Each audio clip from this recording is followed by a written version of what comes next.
지난 말씀을 보면 고난주간 셋째 날 대상들과 서기관들과 장로들은 예수님의 말씀을 책잡기 위해 계략을 세웠습니다.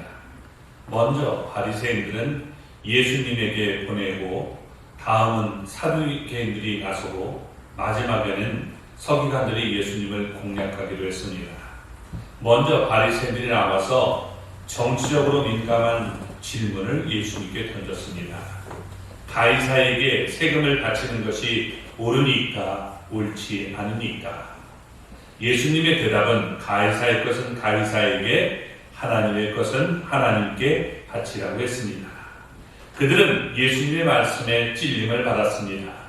그들은 가이사의 것을 가이사에게 바치려고 들지 않았고 하나님의 것을 하나님께 온전히 바치지도 않았습니다. 결국 그들은 침묵하면서 예수님을 떠나갔습니다. 오늘 본문 말씀은 부활이 없다고 하는 사두개인들이 예수님을 시험하는 내용입니다. 그들의 계략은 신학적으로 정말 어려운 질문을 던져서 예수님을 난처하게 만드는 것이었습니다. 그렇지만 그들도 역시 실패를 했습니다. 예수님은 사두개인의 시험을 받았는데 우리 18절 말씀을 보면 부활이 없다는 사두개인들이 예수께 와서 물어 이르되라고 말씀했습니다. 유대교는 바리새파, 사두개파, 열심당파, 그리고 에세나파 4개로 이루어져 있었습니다. 당시 제사장들이 주로 사두개파로 성전을 관할하고 있었습니다. 바리새인들의 계략이 실패하자 이제 사두개인들이 예수님을 시험했습니다. 사두개인들과 바리새인들은 신학적으로 차이가 많았습니다. 사도행전 23장 8절 말씀과 같이 사두개인들은 부활도 천사도 영도 없다라고 주장했습니다. 반면 바리새인들은 다 있다라고 주장했습니다. 따라서 그들은 서로 많이 다퉜습니다. 사두개인들은 부활과 영을 믿지 않았기 때문에 그들에게는 내세에 대한 소망이 있을 수가 없었습니다. 그들은 이 땅에서의 삶이 전부였습니다. 자연히 이 재상이라는 자기의 지위를 이용해서 막대한 부와 권력을 누리며 살았습니다. 그런데 예수님은 성전 안에서 매매하는 자들을 내쫓으시며 돈 바꾸는 자들의 상을 둘러 엎었습니다. 사두개인들은 예수님이 자신들이 누리는 부와 권력에 크나큰 장애가 된다고 여겨서 사두개인들은 예수님을 없애는 일에 가담하게 되었습니다. 이에 그들은 평소에 바리새인들과 다투던 문제, 곧 부활에 관한 문제를 들고 예수님께 나왔습니다. 사두개인들은 모세가 기록한 5권만 절대적인 권위가 있다라고 보았습니다. 따라서 그들은 모세가 부활을 말씀하지 않았기 때문에 부활이 없다라고 말했습니다. 그러나 요한복음 5장 29절에서 예수님은 부활을 말씀했습니다. 또 요한복음 11장 25절에서 예수님은 죽은 나사로를 살리실 때 자신을 나는 부활이요 라고 말씀했습니다. 뿐만 아니라 예수님은 자신이 죽임을 당하지만 다시 살아나실 것을 여러 차례 말씀했습니다. 이에 사두개인들은 예수님과 부활에 관한 논쟁을 한판 붙어보자고 나왔던 것입니다. 사두개인들은 부활이 없다고 주장했습니다. 반면에 예수님은 부활을 가르쳤습니다. 따라서 성경적으로 누가 옳고 그른지 한번 따져보자는 것이었습니다. 자, 그들은 19절에 이렇게 얘기합니다. 선생님이여, 모세가 우리에게 써주기를 어떤 사람이 형이 자식이 없이 아내를 두고 죽으면 그 동생이 그 아내를 취하여 형을 위하여 상속자를 세울지니라 하였나이다 라고 했습니다. 그들은 예수님을 선생님이라고 불렀습니다. 하나님의 율법을 가르치는 랍비들만 선생님이라고 불렀기 때문에 이 말은 대단히 명예로운 호칭이었습니다. 그러나 가룟유다의 입맞춤과 같은 것입니다.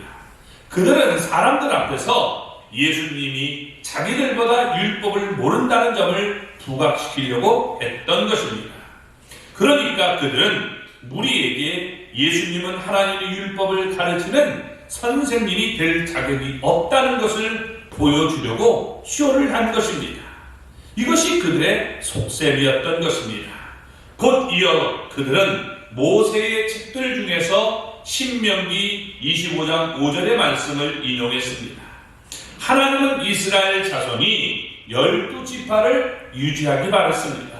그래서 메시아가 유다 지파에서 다윗의 자손으로 온다는 이 하나님의 말씀이 성취될 수 있다는 것을 말씀한 것입니다. 이를 위해서 하나님은 모세를 통하여 이스라엘 자손에게 특이한 율법을 주었습니다. 아들이 없이 남편이 죽으면 죽은 자의 아내는 아무에게나 시집을 갈 수 없었습니다. 반드시 죽은 남편의 형제들 가운데 미혼인 자와 결혼을 해야 했습니다. 그렇게 해서 첫 아들을 낳으면 그 아들은 죽은 남편의 이름을 잇도록 되어 있었습니다. 말하자면 그 첫 아들은 죽은 남편의 상속자가 된 것입니다.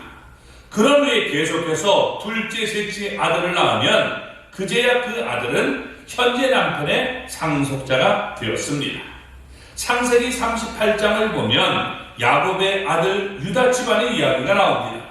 유다의 이 둘째 아들 오난이 이 법을 지키지 않았습니다. 이 하나님은 그를 악하게 보고 그를 죽였습니다. 보아스가 룻과 결혼한 이유는 바로 이 법에 따른 것이었습니다. 사두개인들은 모세의 율법을 인용했습니다. 그런 후에 그들은 괴상한 논리를 주장했습니다. 부활을 부정하기 위해서 그들이 지어낸 이야기였습니다. 아마 그들은 바리새인들과 부활을 논쟁할 때 이 이야기를 자주 써먹은 것 같습니다. 그 내용은 이렇습니다. 20절에서 우리 22절까지를 보면 7형제가 있었는데 마리가 아내를 취하였다가 상속자가 없이 죽고 둘째도 그 여자를 취하였다가 상속자가 없이 죽고 셋째도 그렇게 하여 일곱이 다 상속자가 없었고 최후에 여자도 죽었나이다. 남자들에게 이 여자는 치명적인 여자였습니다. 맏형의 상속자를 세우기 위해서 6 형제 아우들은 모두 차례차례 이 여자와 지금 결혼해서 아내로 취했습니다. 그러나 아무도 맏형의 상속자를 세우지 못했습니다. 결국 6명은 모두 차례대로 죽었습니다. 그리고 마지막에는 그 여자도 죽었다는 이야기입니다. 그렇게 하면서 사두개는 예수님에게 이렇게 질문을 던졌습니다.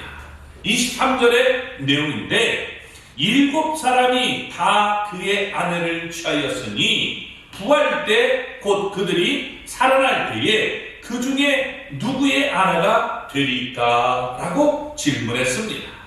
아마 바리새인들은 이 질문에 제대로 답변을 하지 못했던 것 같습니다. 바리새인들은 사람이 다시 살아날 때 살았을 때와 똑같은 모습으로 부활한다고 여겼기 때문입니다. 바리새인들은 사람이 이 땅에서 맺은 가족관계가 내세에서도 영원히 지속된다라고 보았습니다. 바리새인의 주장대로라면 8사람 모두 이 땅에서와 똑같은 모습으로 부활할 것입니다. 따라서 7형제는 다 같은 여자를 아내로 취했기 때문에 부활한 후에 7형제 모두가 그 여자의 남편이 되어야 했다는 겁니다. 이 땅에서 7형제는 다 일구일초의 관계를 가졌습니다. 동생들은 형이 죽은 뒤에 차례대로 형수와 결혼했기 때문입니다. 따라서 일구일초의 관계가 부활 후에도 지속되어야만 했던 것입니다. 그렇다면 그 여자는 과연 누구의 아내가 되어야 하겠습니까? 그들은 예수님도 자기들의 질문에 답변을 하지 못하려고 여겼을 것입니다. 그런데 예수님은 그들을 책망하시면서 이렇게 말씀했습니다. 24절의 말씀입니다. 예수께서 이르시되 너희가 성경도 하나님의 능력도 알지 못함으로 오해함이 아니냐. 사두개인들의 이 잘못을 예수님은 두 가지로 지적하면서 책망했습니다. 먼저 너희는 성경을 알지 못한다라고 말씀했습니다. 그리고 하나님의 능력도 알지 못한다라고 했습니다. 그 결과 너희는 오해하고 있다라고 말씀했습니다. 그들의 주장은 진리에서 완전히 벗어났습니다. 우선 그들은 성경을 알지 못했습니다. 이때 부정어가 이 못하다는 우와 끝에 사용된 아니다, 내가 다르다는 말씀을 하고 있는 것입니다. 이 모두 부정의 뜻을 따르고 있지만 의미가 다른 것입니다. 직설법에서 쓰이는 이 부정어, 이 못하다 우는 절대적인 부정어입니다. 그리고 명령법, 가정법, 희구법에서 보통 쓰이는 아이나 매를 쓰고 있는데 이 말은 부정적인 답변을 기대할 때 쓰는 것입니다.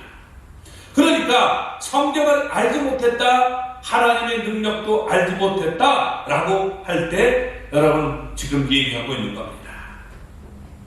예수님은 사두개인들이 성경도 하나님의 능력도 모르면서 성경도 하나님의 능력도 알려고 하지 않았음을 책망하고 있는 것입니다.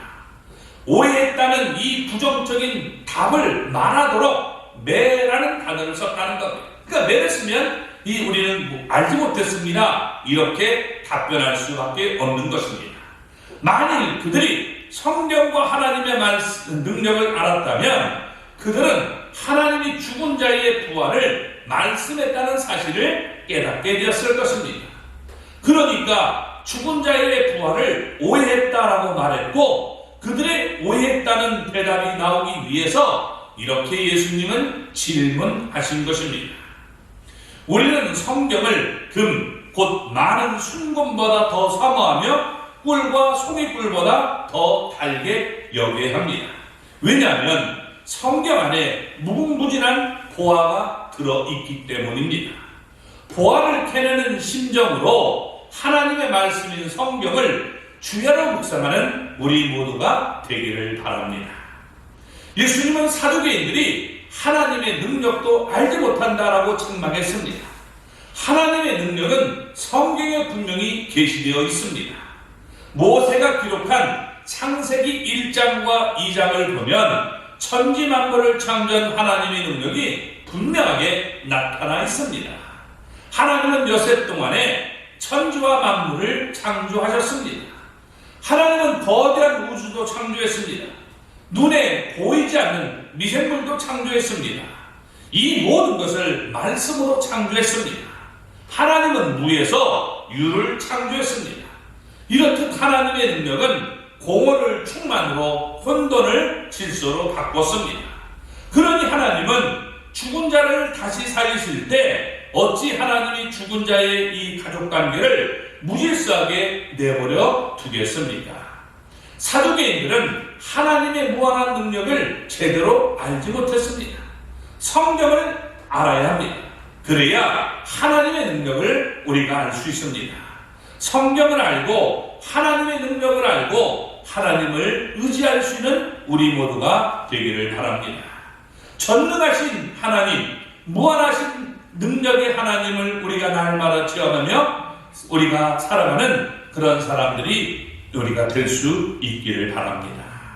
자, 이렇게 너희가 오해했다라면서 예수님은 사두개인들을 물리쳤던 것입니다. 25절 말씀을 보면 이렇게 말씀합니다. 사람이 죽은 자 가운데서 살아날 때에는 장가도 아니 가고 시집도 아니 가고 하늘에 있는 천사들과 같으니라 라고 말씀했습니다. 먼저 예수님은 하나님의 무한한 능력을 말씀했습니다. 하나님은 죽은 자를 다시 살리실 때 지금 죽은 자와 이 생전의 모습과 전혀 다르게 살리신다라고 말씀했던 것입니다. 그러면 사람이 부활하면 이 사람이 살아있을 때와 어떻게 달라질까요? 사람이 이 땅에서는 장가가고 시집가고 살아갑니다. 왜냐하면 사람은 죽더라도 사람은 하나님의 뜻을 따라 생육하며 번성해야 하기 때문입니다. 그러나 사람이 부활하면 다시는 죽지 않습니다. 따라서 그때는 장가도 시집도 갈 필요가 없다는 것입니다. 이 세상에서는 혼자 사는 것이 좋지 않습니다. 그 누구라도 온전하지 않기 때문에 돕는 배필이 필요하는 말씀입니다. 그러나 사람이 부활하면 돕는 배필이 필요 없습니다. 그때는 모든 사람이 하나님과 같이 온전해지기 때문입니다. 이 땅에서는 자기 가족을 최우선으로 사랑합니다. 그렇지만 사람이 부활하면 끼리끼리의 배타적인 이 사랑은 온전히 사라지게 되는 것입니다. 예수님은 신랑이고 우리의 신부가 되는 모습을 갖추게 됩니다.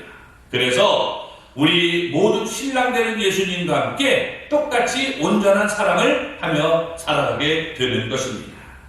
사람은 이 땅에서 육신을 입고 살 때만 결혼하고 아이를 낳고 가족관계를 이루게 됩니다.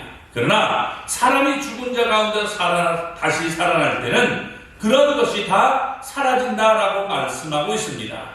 더 이상 그런 것이 필요하지 않기 때문입니다.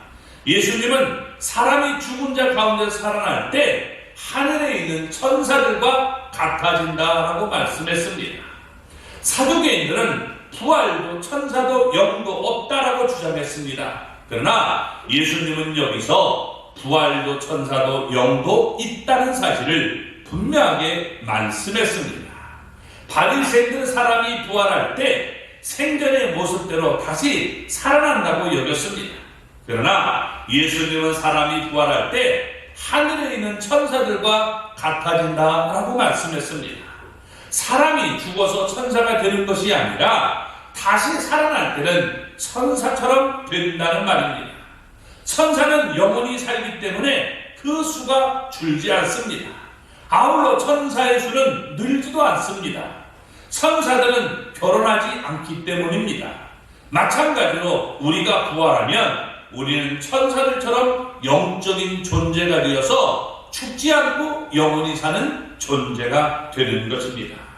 사도 바울은 고린도전서 15장 부활장에서 하나님이 우리에게 줄 부활의 몸에 대해서 자세히 설명했습니다. 부활의 몸은 신령한 몸입니다. 그러므로 부활의 몸은 육의 몸과는 달리 썩지도 않고 죽지도 않습니다. 영원히 영광스럽습니다. 천지만물을 창조하신 하나님은 우리에게 육의 몸과는 다른 부활의 몸을 주었습니다. 사두개인들은 하나님의 능력을 알지 못했기 때문에 부활을 믿지 않았습니다.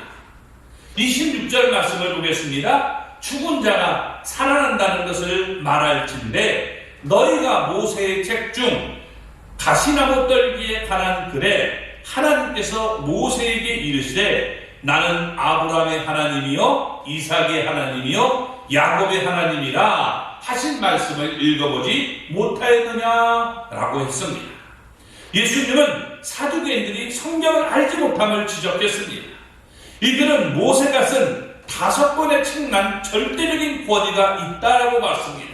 그래서 예수님은 모세의 책들 중에 가시나무 떨기에 관한 출애굽기 3장 6절의 말씀 나는 내 조상의 하나님이니 아브라함의 하나님이요 이삭의 하나님이요 야곱의 하나님이라는 말씀을 지금 들어서 설명하신 것입니다.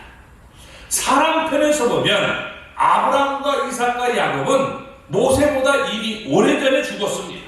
그러므로 하나님은 이와 같이 모세에게 말씀해야 옳았던 것입니다. 나는 아브라함의 하나님이었고 이삭의 하나님이었고 야곱의 하나님이었다. 이렇게 과거형으로 쓰지 않고 현지형으로 사용해서 말씀하고 있는 겁니다.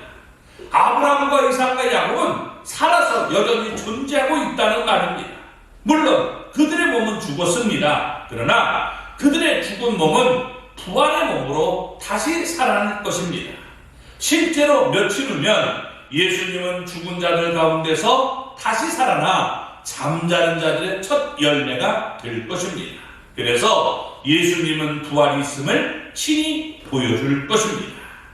그래서 이렇게 27절에 말씀하고 있습니다. 하나님은 죽은 자의 하나님이 아니요 산 자의 하나님이시라. 너희가 크게 오해하였도다 하시니라. 죽은 자는 하나님을 경배할 수 없습니다. 오로지 산 자만이 하나님을 경배할 수 있습니다. 따라서 하나님은 그들의 경배를 받고 있다라고 했습니다. 무슨 뜻입니까? 그들이 여전히 살아있다는 증거를 하고 있는 것입니다. 이와 같이 예수님은 모세의 글에도 내세가 있음을, 부활이 있음을 밝히 보여주신 것입니다. 진실로 예수님은 성경의 말씀을 1.1획도 소홀히 여기지 아니했습니다. 성경에 사용된 시제도 소중하게 여겼습니다. 성경은 하나님의 말씀이기 때문에 소중히 여겨야 되는 겁니다. 예수님은 다시 사두개인들을 책망했습니다. 너희가 크게 오해하였도다. 사두개인은 성경도 하나님의 능력도 알지 못했습니다. 그 결과 부활도 영도 천사도 없다라고 말하면서 지금 하나님의 진리에서 완전히 벗어나 있었습니다. 사두개인들은 무리 앞에서 성경도 하나님의 능력도 알지 못함을 스스로 드러낸 것입니다. 누가복음 20장 40절 말씀과 같이 그들은 예수님에게 감히 아무것도 더 물을 수가 없었던 것입니다. 이로써 사두개인들의 계략도 역시 예수님 앞에 실패로 돌아가고 만 것입니다. 오늘 본문 말씀을 통해서 우리들이 깨닫는 바가 있습니다. 예수님은 신성을 가지신 분입니다. 바리새인들과 사두개인들도 예수님을 계략에 빠뜨릴 수 없었습니다. 예수님의 무한한 지혜는 예수님이 하나님이심을 우리에게 보여주는 증거가 된다는 것입니다. 그리고 성경에 대한 예수님의 애착을 볼 수 있습니다. 예수님은 상황에 합당한 성경 말씀을 정확하게 말씀했고 성경 말씀을 적절하게 인용했습니다. 그만큼 성경을 사랑했습니다. 우리도 예수님처럼 하나님의 말씀인 성경을 사모해야 된다는 것입니다. 그리고 부활에 대한 예수님의 확증을 우리가 살펴볼 수 있습니다. 예수님은 부활을 말씀했고 또 자신이 친히 부활했기 때문에 우리의 부활도 확실하다는 것입니다. 그러므로 우리의 헌신과 수고가 주 안에서 헛되지 않은 줄을 알고 항상 주님의 일에 더욱 힘쓰는 우리 모두가 되기를 바랍니다. 주님의 은혜가 우리 모두에게 넘쳐나기를 주님의 이름으로 축원합니다. 아멘.